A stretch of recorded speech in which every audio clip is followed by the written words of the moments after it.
What's up, guys? It's the League Dad, and welcome to another episode of the All In Podcast, a podcast for casual leaguers. I am joined today by with Style and Mitchell, and we are going to be doing a competitive segment recapping LCS Week 6. We took a little bit of a break last week. I was out of town on vacation, so we just skipped the week. And honestly, there's a lot of stuff going on, so we have a lot of stuff to discuss. But before we get into that, guys, just want to check in. How you guys doing? How you guys have been enjoying LCS? Has there been a lot of surprises for you, and what are you most excited about at this point in seeing where it's going to go from here? The C9 versus TSM game was super crazy. Never disappoints. Thing that happened over the weekends. Never disappoints. Never For disappoints. Sure. Yeah, just like the trajectory. You know, TSM, they decided to pick a jungler. The rise and fall of, you know, the middle pack LCS teams has been super interesting. Definitely. Yeah. Seeing some more disparities now, trying to see where the pack is getting separated. What about you, Style? Any exciting tidbits you have for LCS? Anything that jumps out at you? I was just disappointed with the C9 TSM game, honestly. Like, it wasn't even a game of who was better. It's just who can run it down more, less efficiently.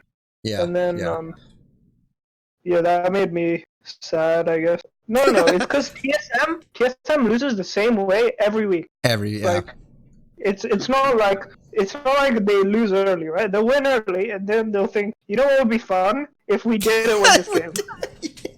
Yeah, they definitely love to. If you're TSM fans, they love to keep you in suspense, and unfortunately, new CLG, hate, right? Because, good. That's what I hate, because when Bjergsen was on like the Dyrus team, they would never do that, right? Once you get a lead, you keep the lead. Like, every game, to be honest, keep the lead. Most teams in LCS or pro level, when they have a lead, I mean, a majority of the time they know how to finish games, close them out. I mean, at least the ones that are known to be good.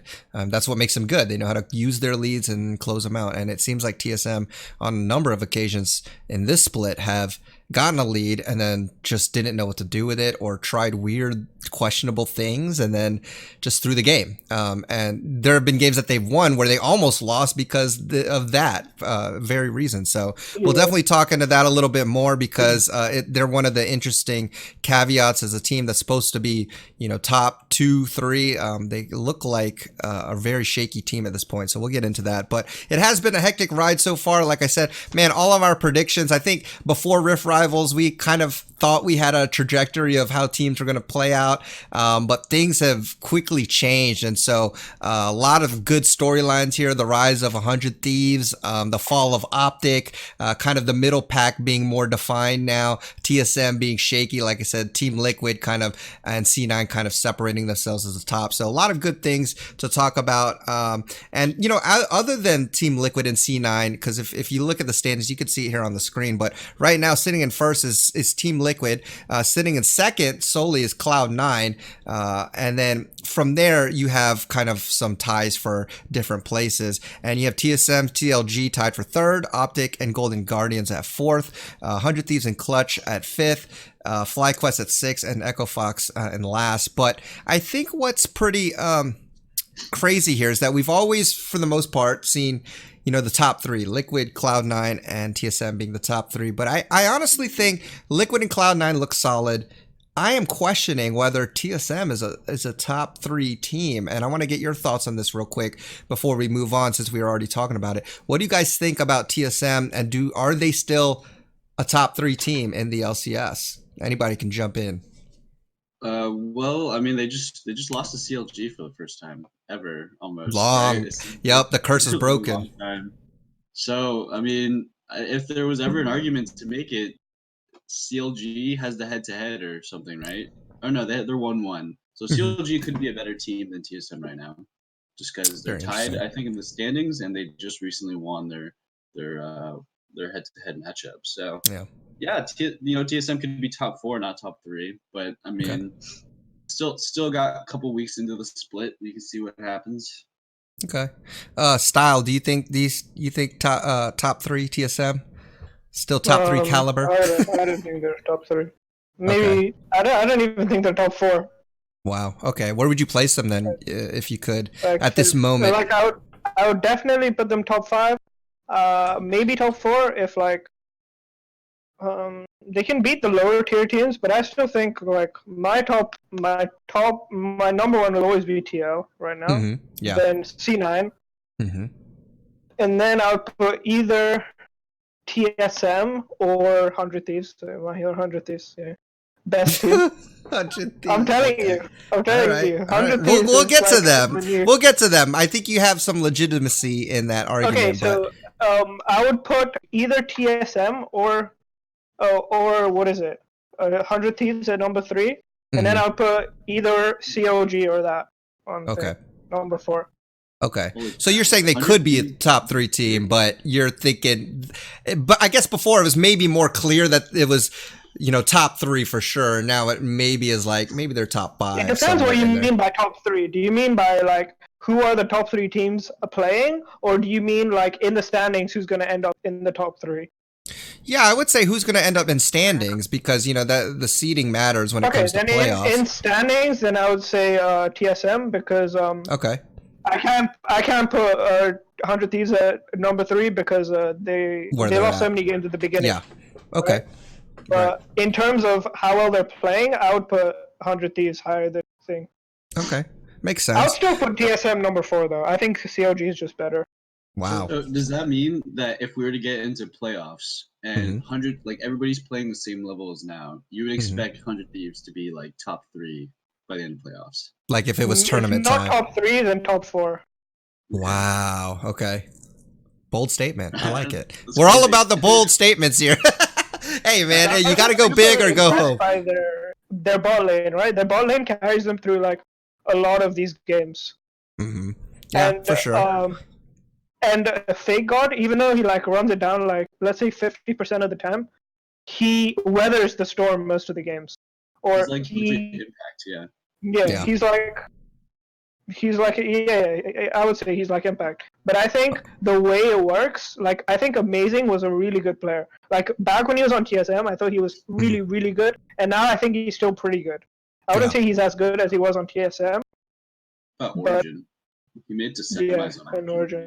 Yeah. Well, I mean, since we're talking about 100 Thieves right now, let's go ahead and just dive right into them because it has been a pretty impressive rise. I mean, if you guys were following LCS in the beginning weeks of the split, I mean, it looked like more of the same from 100 Thieves, and I would even argue maybe even worse. It looked like they were demoralized, out of sync completely. Like it didn't even look like they had a chance. I mean, I was already looking at them being last place at the end of the split just because it didn't seem like they had any hope. They made that lineup change, and they got Fake God, they got Amazing, and they got Ryu, and things have turned around. If you go back to their standings and their schedule and what they've been doing the past few weeks, like I said, excluding their losses to Team Liquid and TSM, which are arguably top 3 teams, right? TL being the undisputed number 1. They're 5-0. That's pretty impressive. And, we got to take a look at that. And I like, so Style, you were mentioning their bot lane kind of carrying them, Fake God kind of just at least maintaining. But it seems like the real superstars here are Amazing and Ryu. It's not like Ryu's dominating lanes or anything, but I think Amazing, their synergy's been really well. Do you think Ryu is like one of the best? Like even when he was in EU, I don't know if people watched games back then, but when he was on H2K, he was really good. Yeah. And even when he was in Korea, like everyone's seen the clip, right, of Faker killing Ryu. Yeah. Yeah, that one. But like he was playing in Korea back then. Yeah. So he has like tons of experience. I think he's like mechanically very good, and I think they'll end up beating like top teams. Also, wait, this is an unrelated. Well, it's a related LCS question. But how many overseas players are you allowed to have? As many as you want. You have to have you have to have at least 3. Yeah, you can only have 2 imports. Is that correct? Has to be yeah. So I was always wondering why they never play Sunday, but they already have 2 imports, right? Yep. Yeah, for sure. So I mean, the thing is like, and what I mean like by him, not dominating lanes. I'm not saying that he's not good, but it's not like he's a standout in his lane where that's like the thing. I think it has to do more with his team play, his control, and again, the synergy with Amazing. And Amazing has been like just kind of all over the map, just putting his presence on there. Mitchell, what do you think is the contributing factor here with why 100 Thieves is, excelling at this point? Well, I mean, maybe not for the exact same points, but it's definitely Ryu. Like, I've been playing a lot of mid lane recently, watching mid lane like POV streams and stuff. Cool. And if you're a mid laner and you have no pressure, you never leave your lane, you don't ward stuff, you just push your wave, or you get pushed in all the time, you don't do anything. Like, your team's gonna have a really hard time if the other mid laner is doing that. Definitely. So Ryu, he just roams, man. He goes with his jungler, they invade, they go for wards. He just he packages bot lane, he sacks waves, he leaves behind CS, and he goes helps his team. Where I really felt like Soligo was like, I'm like gonna not die, I'm gonna look great, I'm gonna have an okay KDA, I'm just not gonna like feed.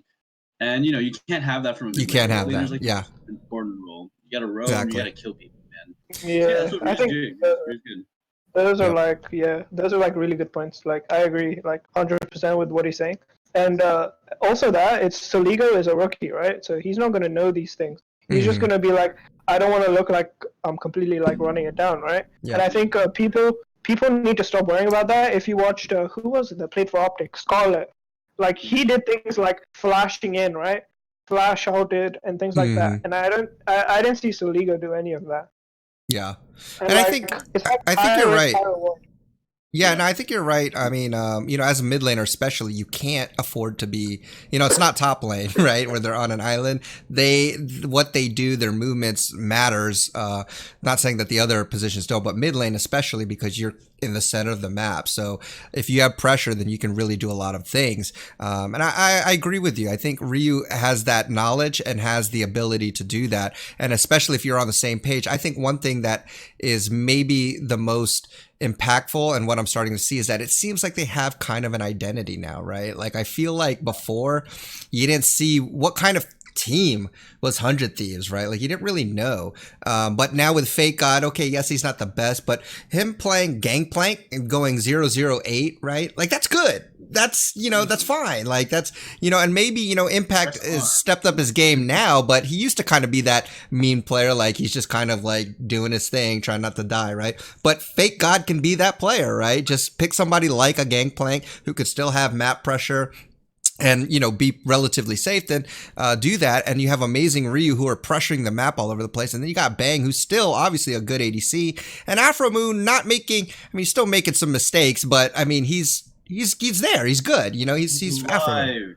Yeah, yeah, exactly. He's alive. So it seems like the MVP of this exactly. league, dude.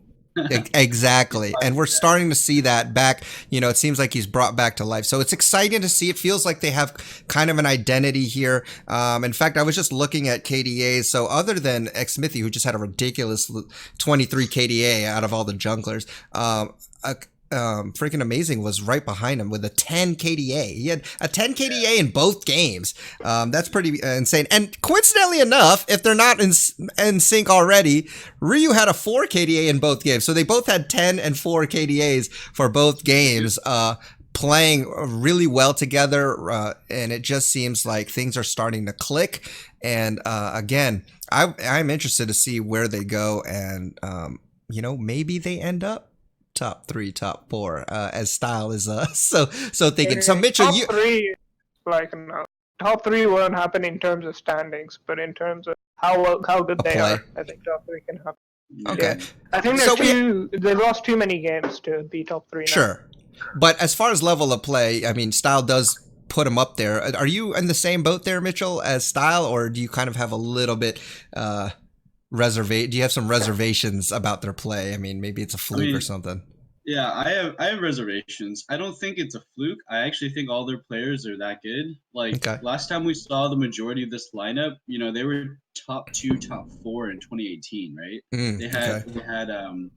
They made top 4 with Ryu and Afromu before. I think they could do it again, like end of playoffs. Gotcha. Uh-oh, I think Mitchell's Discord dropped. Are you still there, Style? Yeah. Okay. All right. We'll get back to Mitchell. Oh, is he there?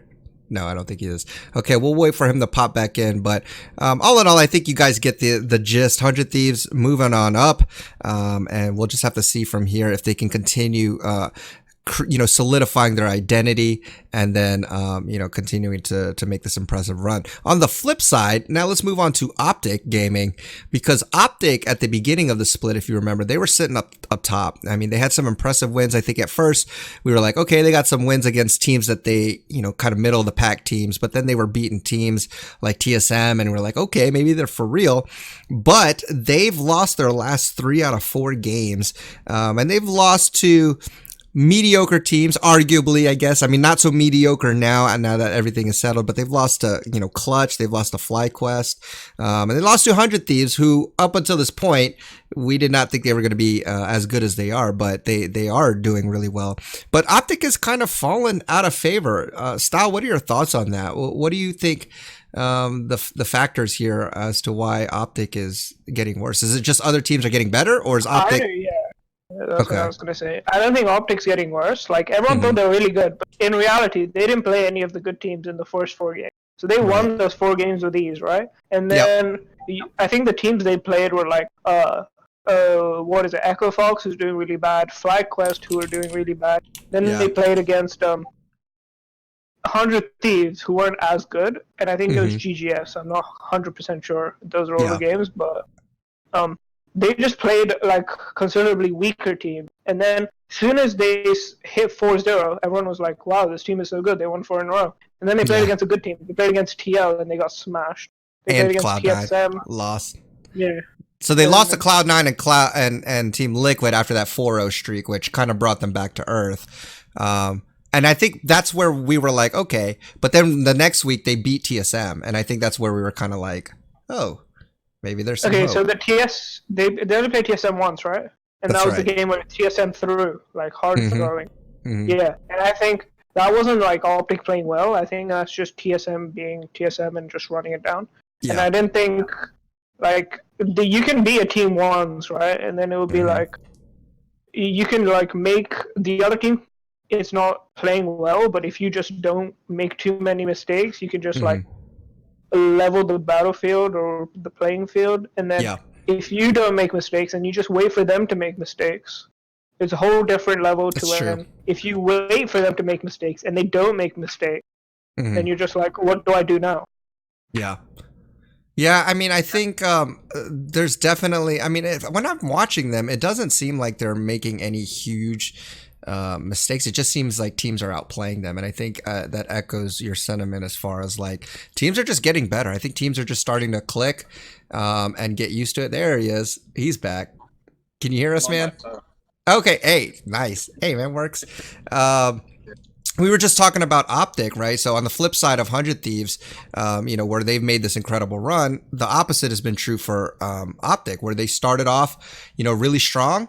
And now they've kind of fallen down, and it's like, where do they go from here? But we were just wondering as to what are your thoughts, Mitchell, as to why they may be declining. Me and Style were saying that maybe it's because other teams are just starting to click and they're just getting better, and Optic hasn't improved. They're just staying Optic while the rest of the teams are getting better. What are your thoughts on it? Yeah, I mean, I think, specifically 100 Thieves and FlyQuest, they both improved. So that made, like, their games against them, where Optic lost both of them, like, quite difficult. And also, can you guys hear me fine? Yeah, we can hear you. You're a little low, but we can hear you. Okay, sure. Let's see. Oh, the new patch came out. So a lot of, Optic is a pretty new team. This whole lineup is fairly fresh. So if a new patch comes out, a lot of teams like don't have a lot of skill, I guess, in navigating a new patch. What's good? How do we play the meta? Stuff like that. So maybe it's a lot of that. I mean, it just seems like also like their team play and synergy is pretty off. Yeah, I don't know. A lot of factors, a lot of mechanical mistakes too. I still feel like Dokla is not super hot. So I was getting on the Dokla hype train for a little bit, but then I don't know. I kind of feel like he's brought me back down to earth.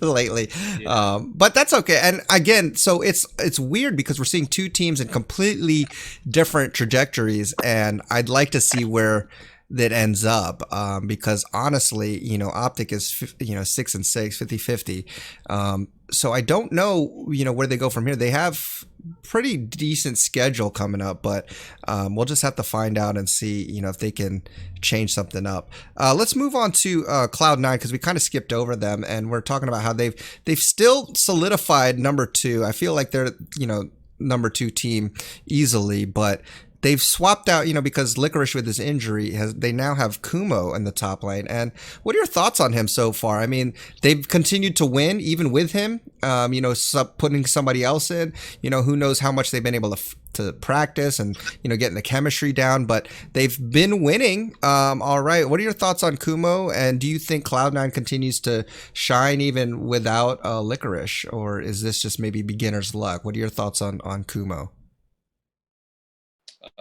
I think Kumo's pretty good. He's pretty legit mechanically, anyways. I mean, he does some weird stuff. Like, so he had 3 Jace games, 1 Aatrox game. His first Jace game was a really nice pop off. Middle 2 ones, especially the one. There's one Jace game where I think it was against Echo Fox. Oh yeah, they lost against Echo Fox, which is crazy. Yeah. And everybody loses Echo Fox. Yeah, everybody's been losing to Echo Fox. Which is super weird. Same. And then he was like kind of behind 50 CS against Solo, so that was kind of not great. But you see, like, everybody's got those highlight moments, right? Like the Aatrox over the wall in the TSM game. The Jace games where he's like popping off. First Jace game like in his debut. Pretty nuts. So he's got he's got some highlight moments and then a couple of low moments. So I think it's pretty good for a rookie. I would say it's better than most rookie top laners, besides maybe Viper in the recent times. Yeah, I mean, they even beat Team Liquid too. So I mean, with Kumo, and so that's nothing to just scoff at. So it's pretty interesting. Yeah. So Kumo is playing pretty well. I mean, if you're gonna replace Licorice, I mean, I think you couldn't ask anybody else, and they've been doing pretty well. I mean, it seems like C9 does a good job at filling in the spots, because when Jensen left, you're like, oh man, how is Nisqy gonna do? But Nisqy has held up just fine and is really solid and is a great mid laner. And Licorice was considered to be probably the best top laner in NA, but it did seem like lately, before he announced his injury, that he just wasn't at 100%, or there was something up, because he was not playing the Licorice that we're used to. So definitely good call for them to take care of that injury and then put Kumo in, because Kumo has been doing just fine. And in my opinion, I think C9 seems to do well at evaluating players that fit their style or what they need, and then putting those players in. What are your thoughts on Kumo's style? Good, bad, ugly, indifferent? I thought he was pretty good. I don't think he'll replace Licorice, because Licorice is world class. But I think he's a good replacement. He's a good sub.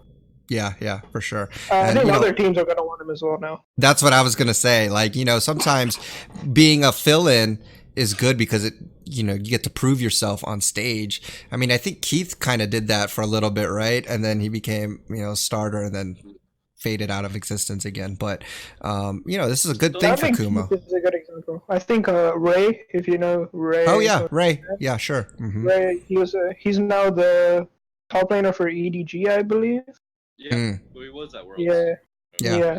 So, if you play well, and even if you're a sub, even if that team doesn't want you, another team's gonna want you. Same goes with Mike Young. He was a jungler for TLA, and now he's the jungler for Echo Fox. But Mike Young was playing LCS before, though, right? And he was. Yeah, I mean, that's he was on TSM, but he was god awful. No, before that though. Before TSM, he was on what, Mitchell? Yeah, and he was good. That's why TSM got him. Yeah, it was Mike Young. They made that crazy showing at Rift Rivals in 2017. Everybody was like, Mike Young is the new hotness. He's crazy. He's the best ever. And then TSM got him. He was actually god awful on TSM. Holy Oh, yeah. shit. Oh, No, he it was. so bad. He was really bad. Like yeah. you can hate like TSM junglers all you want, but nothing comes close to what is Yeah. it? No, for how sure. bad, like, That definitely failed, but he was like a standout before. And so, you know, it's kind of cool to see him work himself back into the LCS, but he did not have a good showing. I think this was his first week back, right? I like how, what is it, Echo Fox takes one Asian Lee Sin one trick and replaces them with another Asian I Lee Sin know, one what trick. the heck? Did you see Mike Young's tweet? No. I don't know if you guys follow the Twitter life, but Mike Young, like, he tweeted, like, it seemed BM, and he was like, he tweeted Rush, like, sorry I took your job, but I used to watch you, like, favorite Lee Sin one trick, blah, blah, blah. And everybody was like, is he being sarcastic? And Mike Young was being super genuine and serious. Yeah, it's a meme now, right? Even Rush, what is it? One of Rush's IGN was like, lost my job. Yeah. The thing is like, I don't know if does Rush ever really get mad? Like, I feel like he's just like always happy-go-lucky. Like, no, he's not always happy-go-lucky. He doesn't get mad, but he gets sad. Like, you can see him. You can see when he sat on stream, right? Like, he actually nearly cried when he said he was quitting LCS. Like, there's a clip of it on YouTube somewhere. So did he quit, or was he removed, or did he quit? I think it was a bit of both. Like, okay. I think he didn't think he was.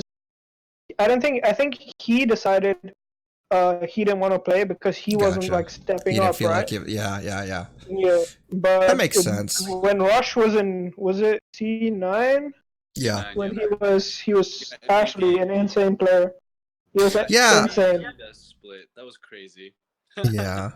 The thing is, I mean, I think the thing is, you know, I don't know. Like, for me, whenever I watch him, I always love watching his streams because he's just, it's just a cool dude, and I think he's pretty popular. So I think he'll be fine.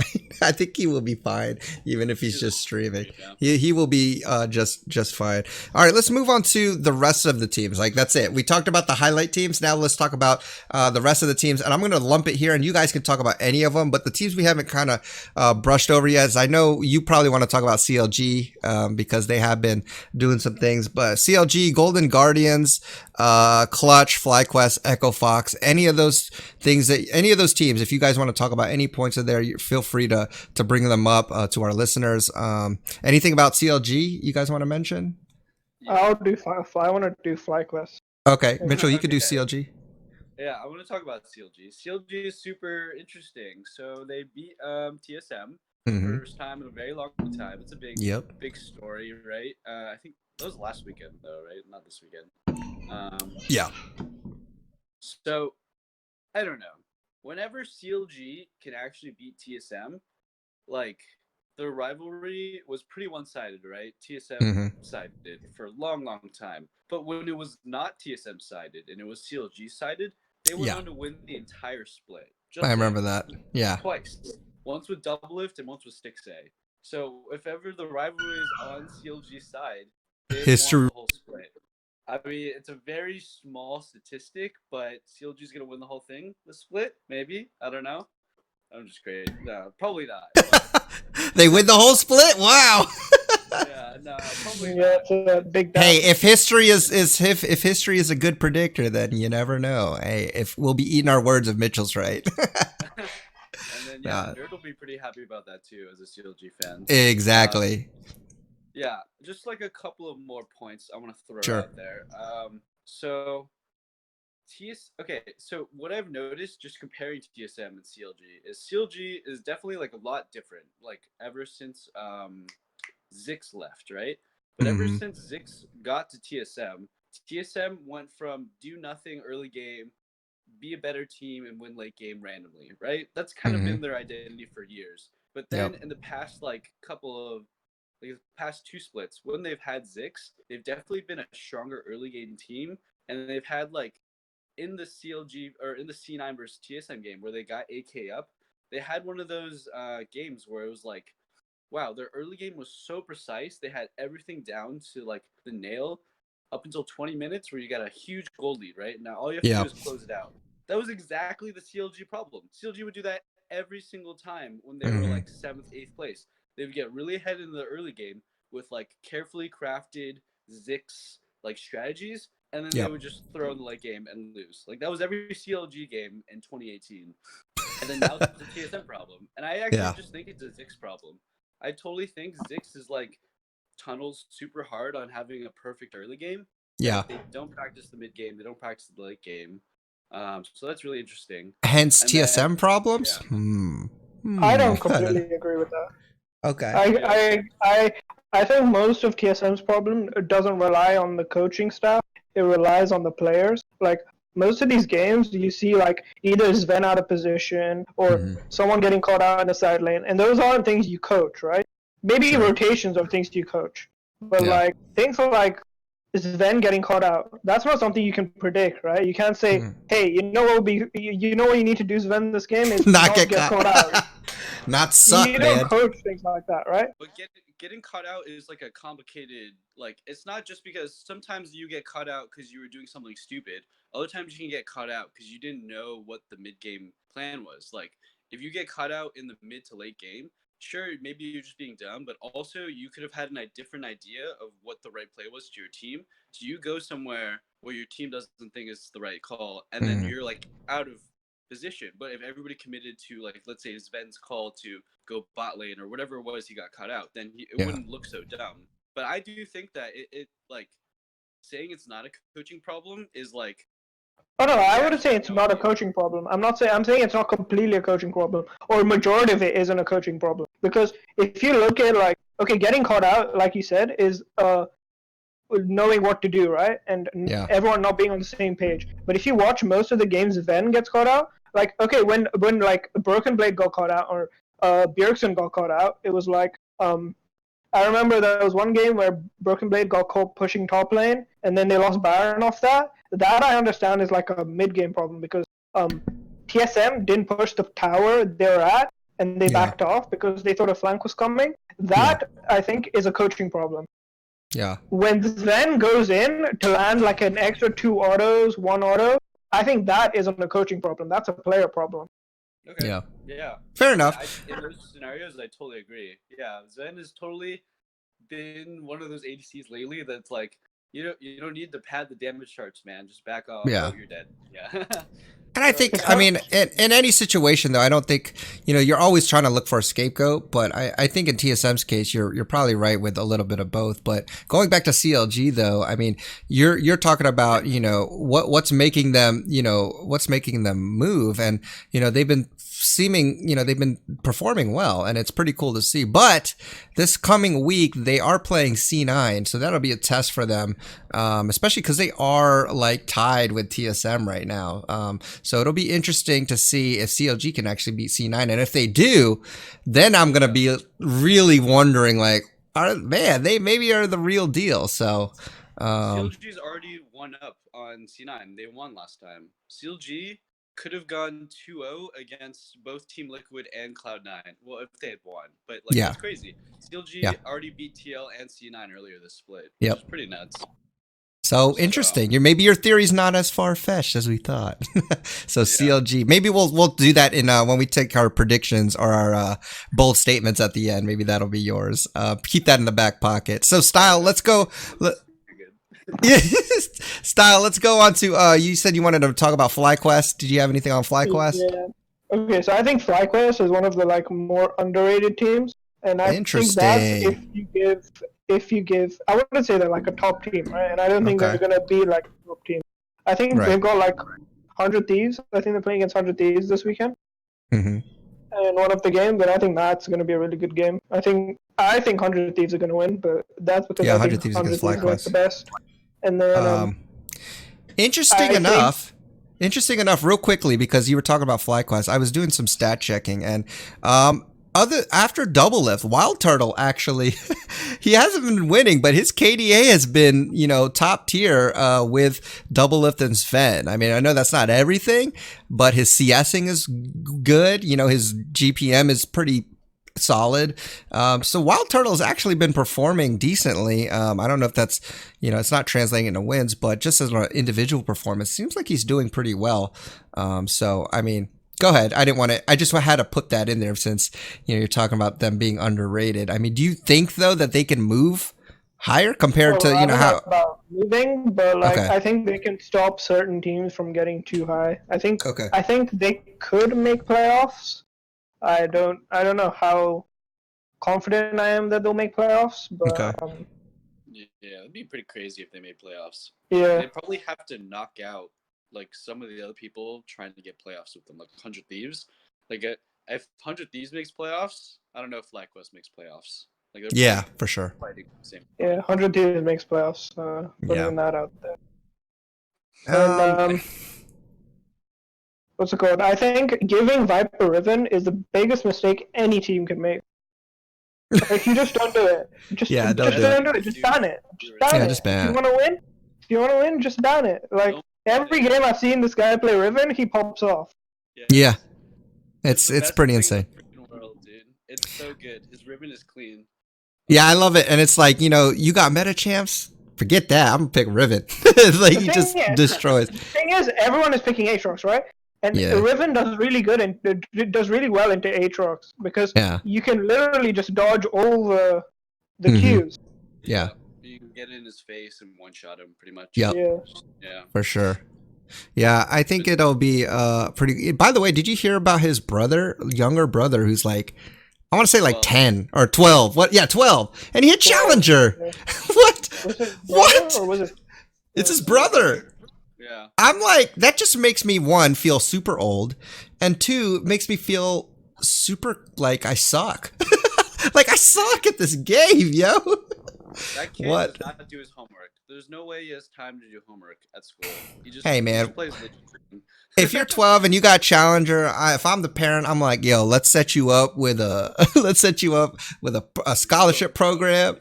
we're going in. You can't stream yet because you're not 14, but we're getting you somewhere. But I thought I'd just throw that since we were talking about Viper.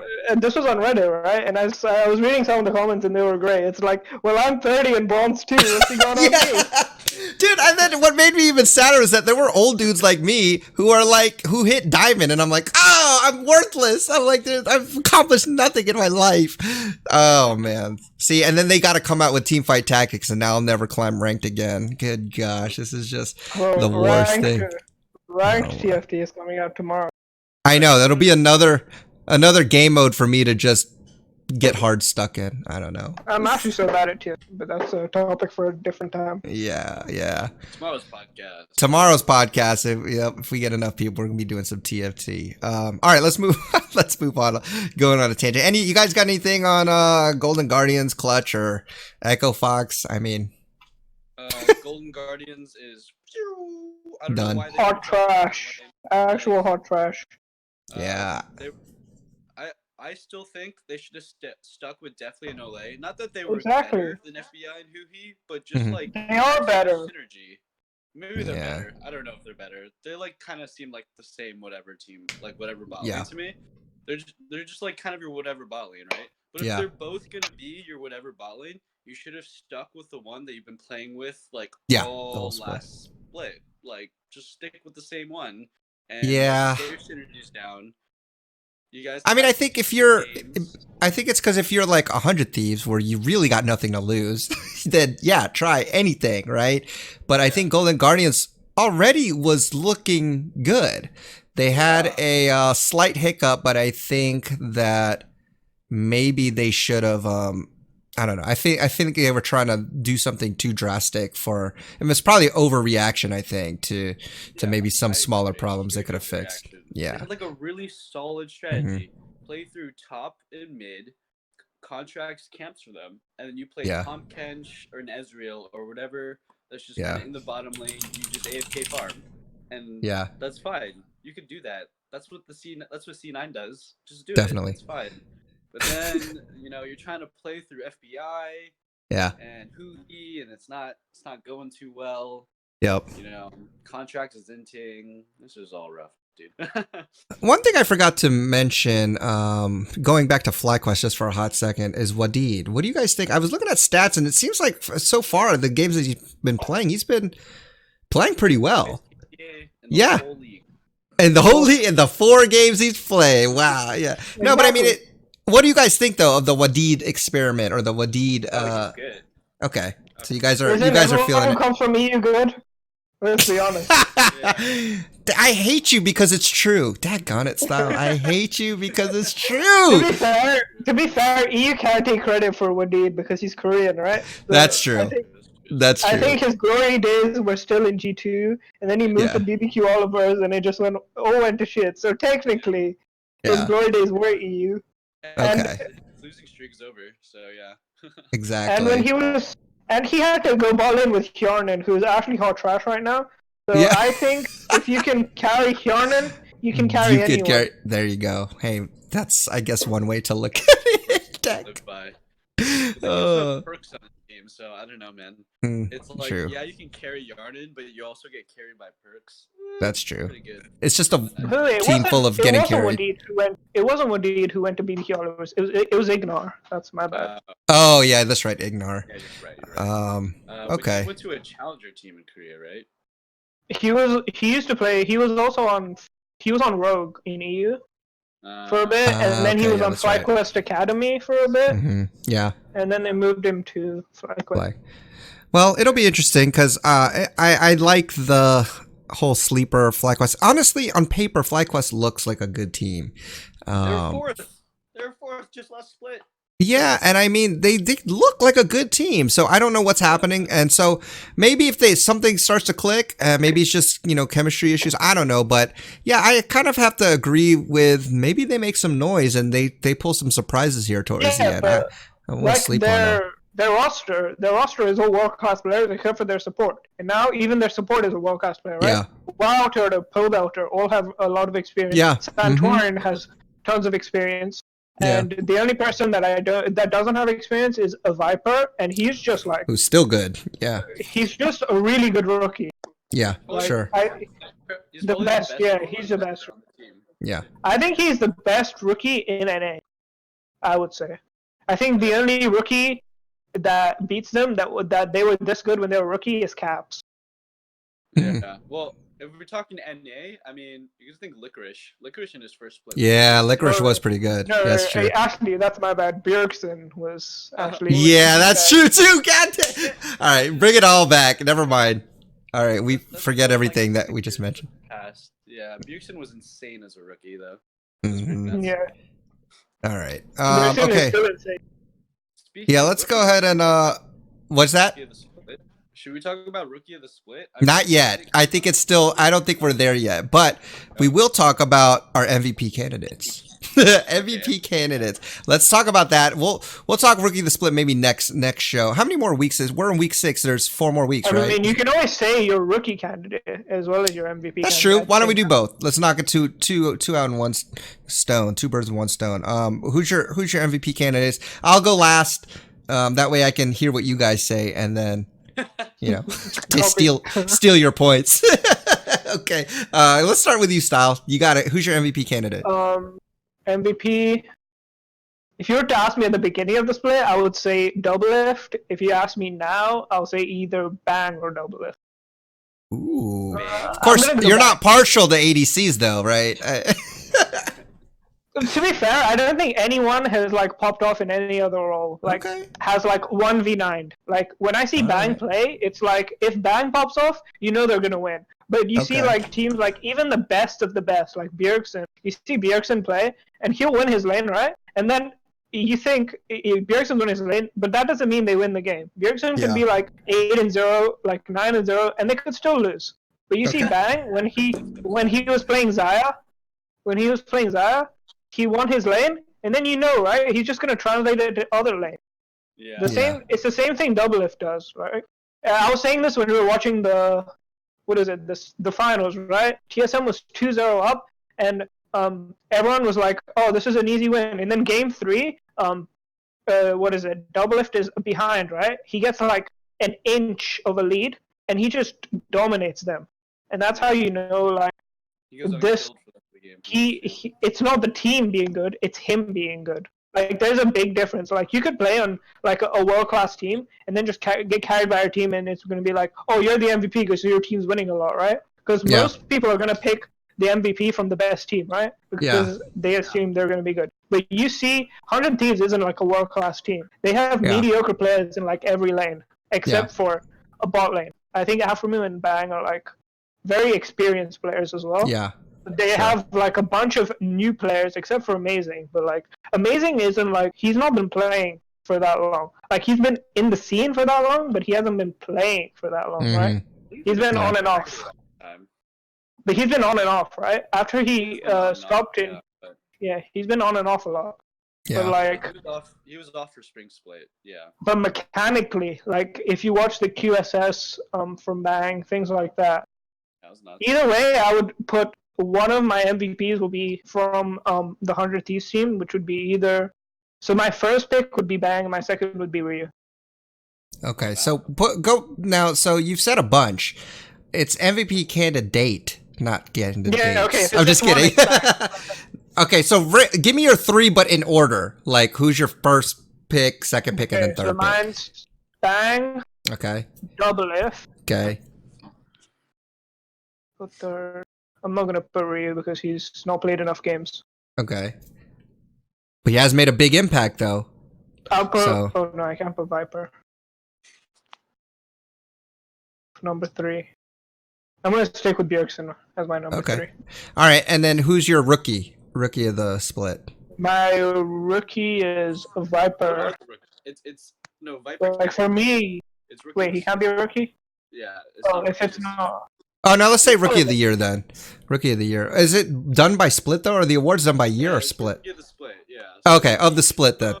Fake God, Scarlet, and whatever other rookie. It's pretty much Kumo for Fake. Scarlet played 2. Yeah. And that's not much of a candidate, right? That's not much of a candidate. Yeah. I think Kumo. wins it. I mean, in the games that we've seen so far, unless I'm. Is it really like that? I didn't know it was like that. I thought it was just what is? Yeah, I wasn't sure either. The newer players. I watched the dive last night, so I. Oh, okay. All of the. Yeah, then Kumo. Okay. Kumo. All right, you guys so should watch the dive. Whoever watches these podcasts should totally watch the dive. Oh, I watch it all the time. I love it. I watch it from time to time. I listen to it. A lot of the stuff we talk about, but from an analyst, and plus they have like the inside resources, like they know the players. I'm like, that's not fair. Talk to the players, they we don't be as professional as us. We don't have the access. Okay, so they might have more professionalism, but daggone it, we're Asians. At least all of us here. So bam, Asian representation, man, on the league. All right, so Mitchell, let's talk about yours now. Let's go to MVP candidates, and then, I mean, I guess rookie if you have something else other than Kumo. All right, so style on him, he totally took the wind out of my sails. I thought I was gonna have the controversial MVP, but he said Bang, and I was like, what the fuck? What the heck? Sorry, but so. Pretty much, if you go on Twitter or Reddit, or if you watch the dive, talk to the people on the desk, pretty much everyone's saying like Svenskeren's gonna be MVP, Doublelift, Core JJ, Bjergsen, all the big names. Pretty much most people are saying Svenskeren's gonna be MVP this split, and it's hard to not agree. Whenever you see Svenskeren in a Cloud9 game, he hard carries, and they win. Yeah, pretty much almost every game. I think they're undefeated on Svenskeren. Maybe like 1 loss or 2 losses here and there. But Svenskeren's insane. But my pick, which was actually going to be Amazing on 100 Thieves. I actually think Amazing, not just from in-game play. His in-game play, you can see he's always the one making engages. He's always the one trying to fight, trying to carry this dead weight team, be like, yo, you washed up, depressed, come play this game. I'm running in on Sejuani and dying for you guys. Take the kills, and then now he's finally coming to fruition. You saw his 6-0 Sejuani game or whatever, where he popped the heck off, just running around the map, killing everybody, getting ganks, perma-ganking bot lane, and then you see him in interviews. You see him talking on the heist on YouTube for 100 Thieves, and it's hard not to say that So when you define MVP, most valuable player, I say it's most valuable player to a team in comparison. Like, who's the most valuable player to each team? Mm-hmm. Like, and I would say amazing to this team. Like, I don't think the 100 Thieves turnaround happens without Amazing being exactly who he is. Yeah. Like, he's like Meteos. He comes to a team that's shit, and he just makes it good. He makes it playoff contention. He literally Amazing just like last year, or yeah, it was last year. He took Splice, one of like the was it Schalke or it was Schalke. He took Schalke, like one of the worst teams in the league, and brought him to finals against Fnatic, and they lost 3-1. But damn, dude, that's pretty good. Amazing for you. Yeah, sure. I would like so. When Styles talking about Bang and Ryu being MVP, I think they only look that way because Amazing is amazing. So okay. I would say Ryu looks that way because of Amazing. I wouldn't say Bang looks that way because of Amazing. Because Bang actually has a team to hard carry with now. Sure. Yeah, but even if you watch like his early game, right, it's really good. Like mechanically, he's really good as well. So I wouldn't say you can put like maybe like I would say 50% would be even less. Like I would say 30% Amazing helps him out because if you watch, he does put a lot of pressure on bot side. I totally agree. Yeah, fair enough. I mean, Bang is crazy good, and I think I don't know. So who's your third then? You said Bang. Wait, who did you say again? Who was your picks? Amazing. Oh, okay, so those my love letter to Amazing. Okay. Just love Amazing, but then after that, I would say it's probably Svenskeren. Svenskeren. Okay. You watch Reaper in interviews, and he's like, "So why'd you put Svenskeren in today?" He's like, "Oh, we needed to win today." That's the reason. I love it. That's we don't good. Need Blabber, we need Svenskeren. So I would say Svenskeren second. Third, I don't know, man. The third is like it doesn't even matter to me, but I'll pick somebody. Doublelift, sure. I like Doublelift. Okay. Yeah, I mean, I don't think there's and it's fine if you don't have like one that like super stands out or whatever. But okay, that's cool. I would vote Amazing. Yes. Okay. Do you have a different rookie other than Kumo that would be your choice? Yeah, I actually say Fake God too. I know this is the 100 Thieves freaking wow. Podcast. Seriously. I agree. 100 Thieves is like really good. Yeah. Okay. I think so. Are you sure you guys just aren't on the hype train right now? You know. Oh no, I don't think Fake God is anywhere near the like a rookie of the split. I just like 100 Thieves. Okay. All right. So Fake God is you. Okay. Is my MVP or is my rookie of the split because Kumo, yeah, he had some crazy pop-off moments, but like Cloud9, they like funneled him 4 games straight. Like Blabber and Svenskeren both just like camped the crap out of Kumo's lane. Or Fake God, he gets the impact treatment, and I would say he's like a real legitimate like knockoff impact, like on a good note, not like a bad note. Budget impact. He's a solid budget impact. Like sure. I think that's exactly what 100 Thieves needs. Like they got really strong bot lane. You just need someone to press R on GP, man. And there you go. What? Fake God, he doesn't int it, does his job. He rotates, he sacrifices his farm, and he's like, "Yes, Bang, I will give you all my farm."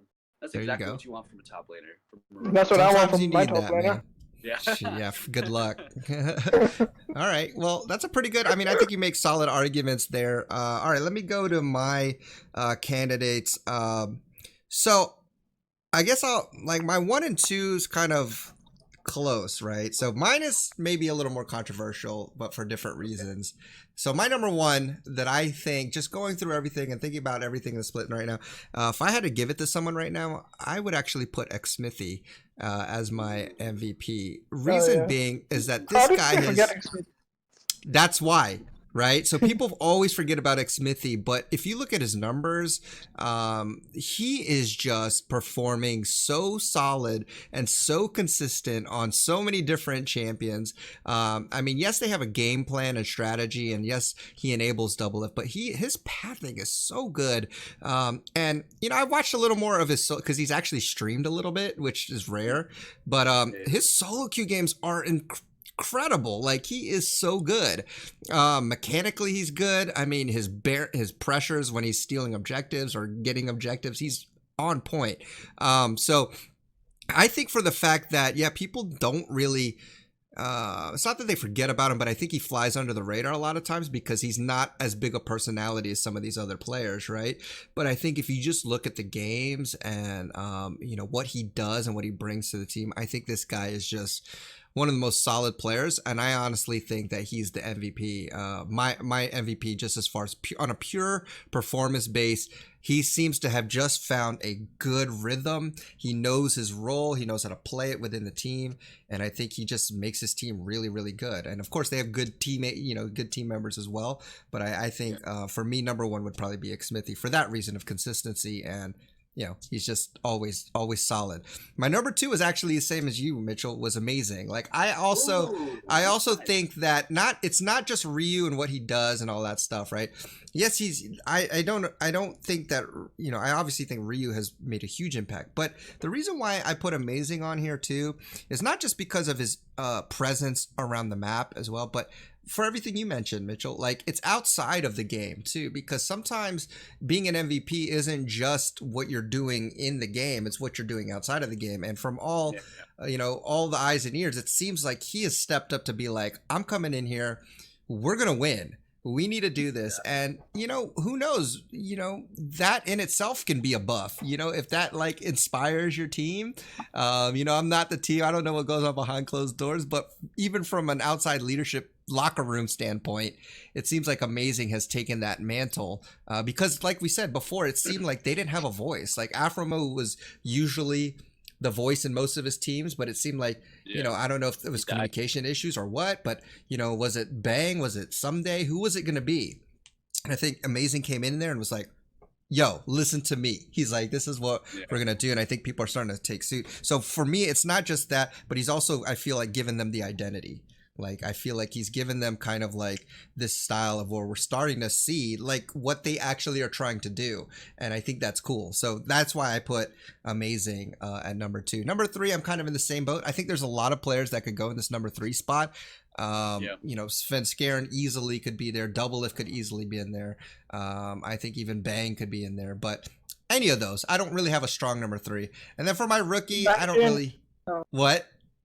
Imagine, what is it, calling me out for picking, 2 ADCs and then picking 3 junglers. I was gonna say that, right? Because I did pick junglers out of there. Yeah, no. So my number three could be, you know, whatever. It could be some scary. Yeah, but the first name you said was Svenskeren, right? It's true. It is. It's true.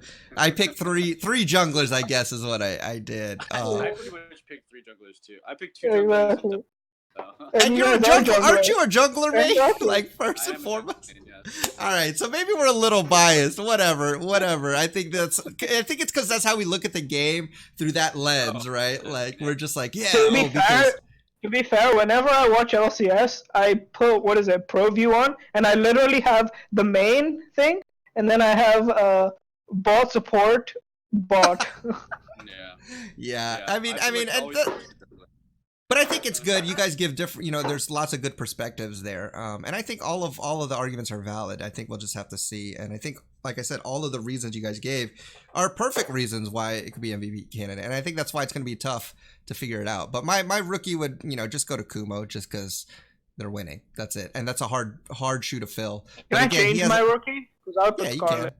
I forgot Scarlet was Scarlet was okay, but I don't know. The only reason I wouldn't put Scarlet is because he only played 1 champ, but I thought he was like really, really good at the champ. He played 2 games. I know. Yeah, that's it. But to be fair, Kumo played 2 games as well, right? 4 games. 4. He's played 4. Oh. Okay. And that's the thing too. Okay, so I would also here's my other argument for Kumo is that like yes, Fate God, whatever. Yes, you know, Scarlet, whatever. But I feel like Kumo, you know, I feel like there's a lot more pressure on him because you're number 2 team. You're taking in probably one of the best top laners, right? And you're having to fill that. That's a lot of pressure, right? And yeah, they may be kind of babysitting him a little bit, but for him to still perform that well. I mean, but that's what I'm saying though. But that's a hard thing. That's a lot of pressure, man. If I'm going on 100 Thieves, I'm like, whatever, man. I mean, it don't matter if we lose because we losing anyways, you know? Like, I think just the fact that you can perform pressure, you got nothing to lose. So, everything's going to look good if you start winning. This is why the league dad's not going to end up on an LCS team. He's going to be like, oh, well, guess who lost? Go next. Nah, man. I need to be the coach. I need to be the coach of an LCS team. I will inspire the heck out of them. I ain't going to tell them strategy, but I'm going to say, you guys can do it. And if not, we'll move on to the next. All right. Don't. Yeah, go next. Go next. All right. Lost 3 in hits. No point playing this one. That's right. Hey, man, it's done. All right. Last thing I want to do is go look ahead to next week. Have you guys had a chance to look at the schedules yet, or not yet? Yeah. So I have it up right now. I have the game that I'm most looking forward to. Is there a game that you guys are looking forward to? I'll save mine for the end. Motivational speaker. Yes. Motivational speaker. If you guys are looking, I'll go ahead and I have mine ready. I'm gonna say for me. I have mine ready. Okay, go ahead, Style. You go ahead. Go ahead. So is this for both days? Because I have one for each day. I just picked the one. Just one, but you could say. Okay, yeah. So my first one, if I could only pick one, it would be 100 Thieves FlyQuest. But if I could pick more than one, well, if I had to pick 2, they would both be on the same day. So it would also be CLG versus Cloud9. Okay. But I'm also looking forward to C9 versus 100 Thieves, which is on the other day. Yeah. Those would be very telling games to see where is 100 Thieves and where is CLG at. I think C9 would be 100 Thieves, to be honest. Yeah. Yeah, so I'm just going to say mine since mine correlates with your style. Mine is C9 versus 100 Thieves. Reason being is that Did he cut out? Oh. Nah, I'm right here. So the kids were coming up and I was like, oh! But now what I was saying is that I think 100 Thieves and C9, I think this is the one I'm looking forward to because 100 Thieves beat C9 the last time they played. So I'm interested to see how they do again. And again, if 100 Thieves wins this, and then assuming FlyQuest doesn't make some kind of miracle change, 100 Thieves beats FlyQuest. That means they're 2-0 again. That could tell a lot in the standings. So I think that's a really pivotal game. I'm definitely interested though to see what CLG does as well. So I think both Cloud9 games are going to be really interesting when they play CLG and when they play 100 Thieves. So those are mine. What about you, Mitchell? Yeah, I really want to see Cloud9 versus CLG. Okay. If CLG goes 2 up onto Cloud9, that makes a really big deal at the end of the split because, then they'll have the head-to-head record, so they could get a better seed going into playoffs, which is just a huge deal for CLG. And if they go 1-1, so if CLG loses this weekend and they have a 1-1 head-to-head, then CLG versus Cloud9, you could realistically see them playing tiebreakers at the end of the split, first or second place, to get those seats. So this match is actually sort of defining of how playoffs will look like. I agree. So it's really I think C9, it's funny because the two teams we mentioned, CLG and I'm excited about 100 Thieves, they're both playing C9 and they're both playing FlyQuest. So it's like they hold the keys to what's going to happen for both of those teams.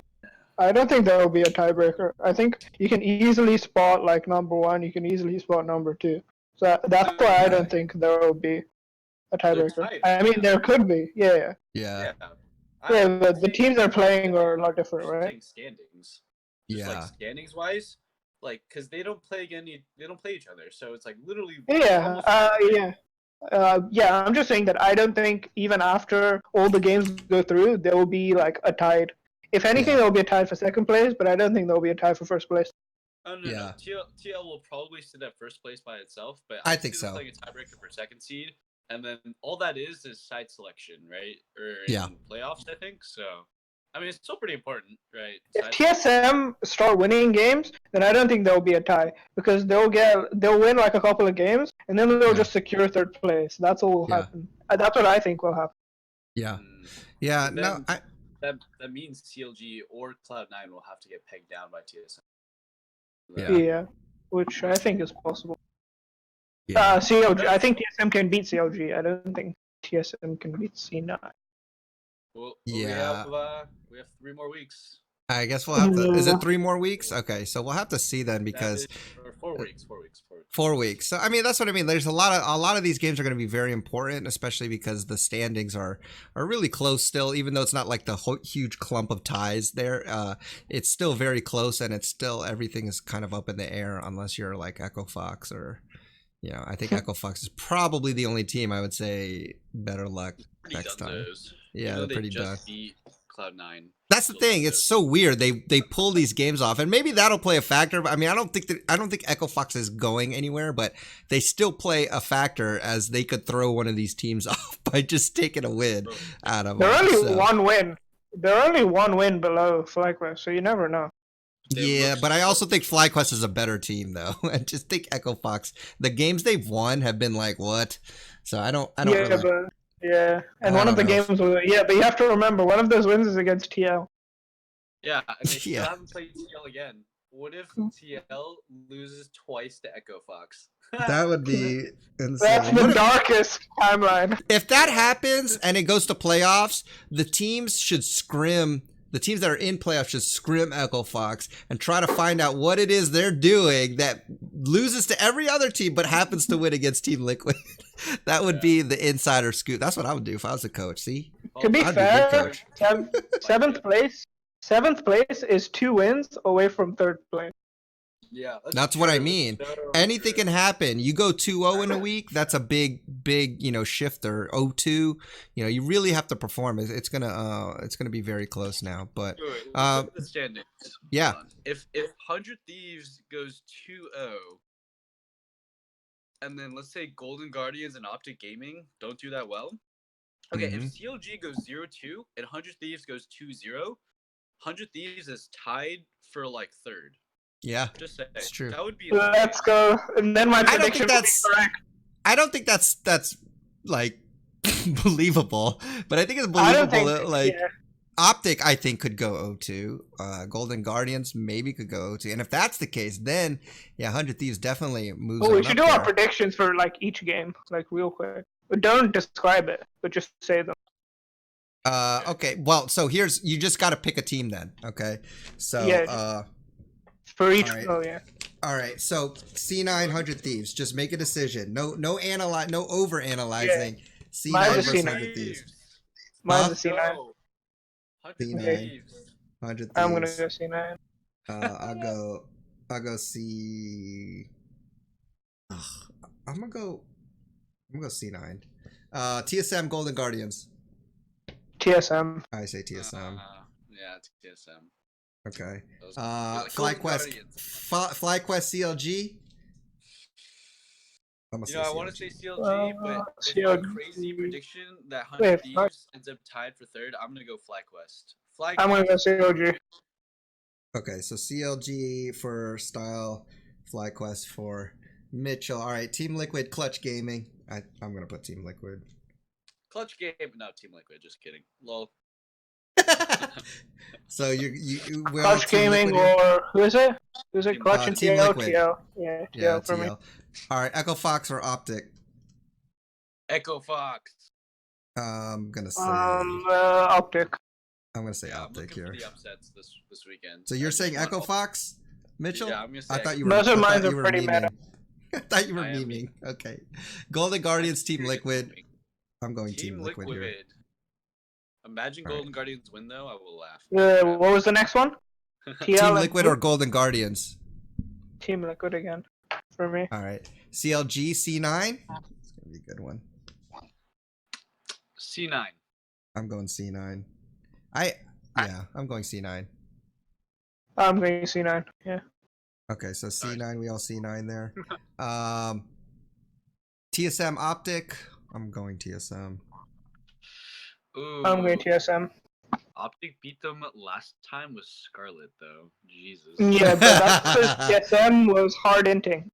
Yeah, but they've also been hard inting. That's not new.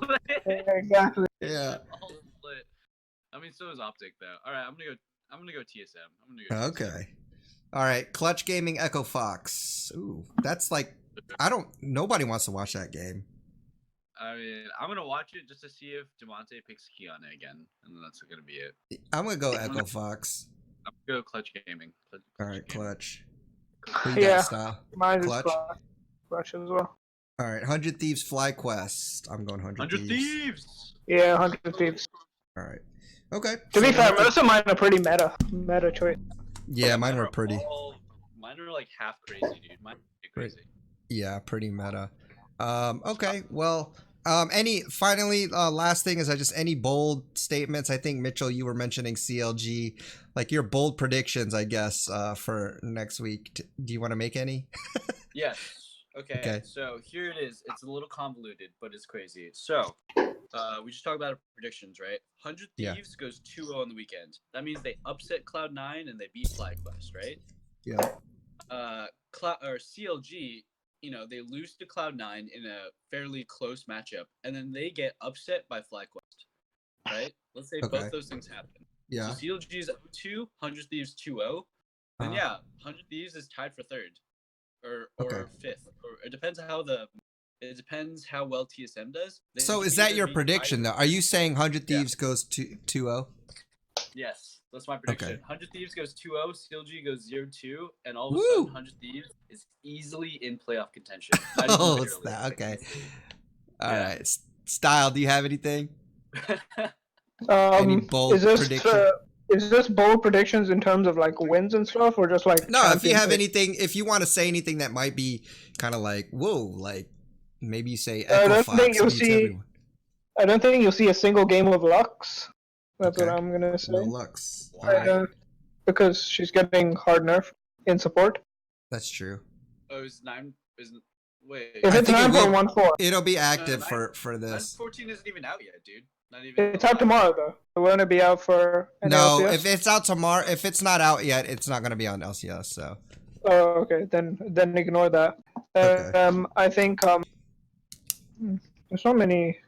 The thing is, this week all the good teams play all the bad teams, so there's not like much room for. Okay, so you're not gonna make any bold. You're not gonna make any bold like this crappy team is gonna be. It depends. It depends. Are we talking about just this week, or are we talking about the split in general? Yeah, just this week. No, I'm not gonna. Okay. I don't have any ball predictions for like just this week. That's fair enough. All right, Magus, I was asking about Kumo. We talked about that a little bit earlier, so just rewind a little bit. We talked about Kumo and all the other rookies, but that's gonna wrap it up for this episode. If you have any questions, feel free to email us at the allinpodcast lol@gmail.com, or you can tweet us at the allinpodcast. We're also on Instagram. But thanks, guys, for joining us. Really appreciate the support. Tell your friends, tell your family, tell anybody who's interested in League to come join us on the next episode.